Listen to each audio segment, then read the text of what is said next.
आपको याद होगा सीए इंटरमीडिएट के अंदर आपके पास दो चैप्टर्स हुआ करते थे। एक चैप्टर का नाम था अमेलगमेशन ऑफ कंपनीज और दूसरे चैप्टर का नाम था कंसोलिडेटेड फाइनेंशियल स्टेटमेंट। याद है सबको? अपना ऑडियो जरूर यूज करिएगा ताकि मुझे थोड़ा सा फैमिलियर लगे। तो सीए इंटरमीडिएट में आपके पास दो टॉपिक्स थे, एक था अमेलगमेशन और एक था कंसोलिडेशन।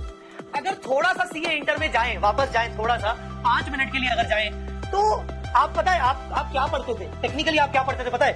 सीए इंटर में आपको पढ़ाया जाता था कि अगर मैं किसी कंपनी को टेक ओवर कर लेता हूं और वो कंपनी लिक्विडेट हो जाती है, वो कंपनी बंद हो जाती है और उस कंपनी के सारे एसेट लायबिलिटी मैं लेके आ जाता हूं, तो उसको कहते हैं अमेलगमेशन। और इस वजह से सीए इंटर में तुम एंट्री करते थे business purchase account debit to liquidator of so and so company, liquidator of transfer company, क्योंकि वो कंपनी तो बंद हो जाती है। तो अगर मैं किसी कंपनी को टेक ओवर करूं, एक्वायर करूं और उस कंपनी को बंद कर दूं, तो मैं अकाउंटिंग कैसे करूंगा? वो भी एक एक्विजिशंस थे, वो भी एक अमेलगमेशन मतलब एक्विजिशंस थे, मर्जर्स थे। सीए इंटर में ही तुम एक और चैप्टर पढ़ते थे, कंसोलिडेटेड फाइनेंशियल स्टेटमेंट, जहां तुम ये पढ़ते थे कि नहीं, अब मैं इस कंपनी को सिर्फ कंट्रोल कर रहा हूं, ये कंपनी बंद नहीं करना चाहता, मैं इस कंपनी को बंद नहीं करना चाहता हूं, मैं सिर्फ इस कंपनी को कंट्रोल कर रहा हूं।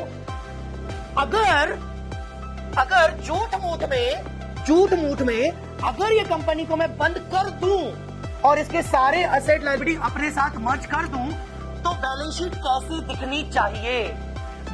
कैसी दिखनी चाहिए? अगर 1 मिनट के लिए मैं ये सोच लूं कि अगर ये कंपनी बंद हो जाए, तो अगर इसके एसेट्स लायबिलिटीज मेरे पास आ जाए, तो मेरे पास क्या क्या बचेगा, मेरे पास पोजीशन कैसे आएगी? तो इसका मतलब ये हुआ कि इंटर में एक चैप्टर में तुम कंपनी को सच्ची मुच्ची बंद करके उसके एसेट लायबिलिटी टेक ओवर कर लेते थे, दूसरे चैप्टर में तुम्हारे पास कंपनी के अंदर कंट्रोल तो था पर तुम उसको सच्ची मुच्ची लिक्विडेट नहीं करते थे।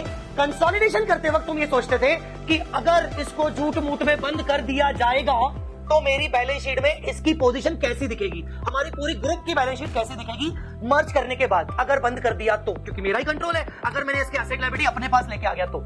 ऐसा पढ़ते थे तुम लोग। Am I right? Yes, sir. Now, यूं समझो कि जो सीए इंटर में तुम अमेलगमेशन और कंसोलिडेशन दो चैप्टर अलग अलग पढ़ते थे, अब उन दोनों चैप्टर्स को मर्ज कर दो और दोनों चैप्टर्स को मर्ज करने के बाद तुम्हारे पास एक चैप्टर आ गया 103 बिजनेस कॉम्बिनेशन। बिजनेस कॉम्बिनेशन कहता है कि चाहे तुम एक्विजिशन करो उस कंपनी को लिक्विडेट करके, चाहे तुम एक्विजिशन करो उस कंपनी को बिना लिक्विडेट करके। एक्विजिशन तो कर रहे हो ना, तो एक्विजिशन की अकाउंटिंग तो एक ही जैसी होगी। तुम उस कंपनी को लिक्विडेट करो चाहे नहीं करो, तुम्हारे पास अकाउंटिंग करने का हम एक ही मेथड बताएंगे। तुम्हें इस इंटर में याद होगा कि अमेलगमेशन के अंदर ट्रांसफरी कंपनी के पास AS 14 में दो मेथड्स हुआ करते थे, परचेज मेथड और पूलिंग ऑफ इंटरेस्ट मेथड। याद आ रहा है कि नहीं? In the nature of purchase, in the nature of merger, कुछ याद आ रहा है कि नहीं? बिजनेस कॉम्बिनेशन कहता है ना बाबा ना, एक ही अकाउंटिंग होगी, चाहे तुम कोई भी मर्जर करो, चाहे तुम कोई भी एक्विजिशन करो, चाहे तुमने सब्सिडी को एक्वायर किया और उसको खत्म नहीं किया है, तुमने उसको लिक्विडेट नहीं किया है, अकाउंटिंग तो एक ही होगी और उस अकाउंटिंग का नाम होगा एक्विजिशन मेथड। उस अकाउंटिंग का नाम होगा एक्विजिशन मेथड। सर जब एक ही टॉपिक है तो सर फिर ये इंड AS 110 क्यों? Ind AS 110 consolidated financial statement, ये क्या है सर? टेक्निकली इंड AS 110 सिर्फ डिफाइन करता है कुछ डेफिनेशंस को। इंड AS 110 कहता है कि ये कंट्रोल कैसे ऑब्टेन किया जा सकता है। ये कंट्रोल की डेफिनेशन क्या होती है? कंट्रोल ऑब्टेन करने के लिए पावर्स होने चाहिए। ये पावर्स का मतलब क्या होता है? इंड AS 110 बहुत सारे डिफरेंट केसेस डिस्कस करता है कि कौन कौन से केसेस में एक कंपनी के पास कंट्रोल प्राप्त हो सकता है।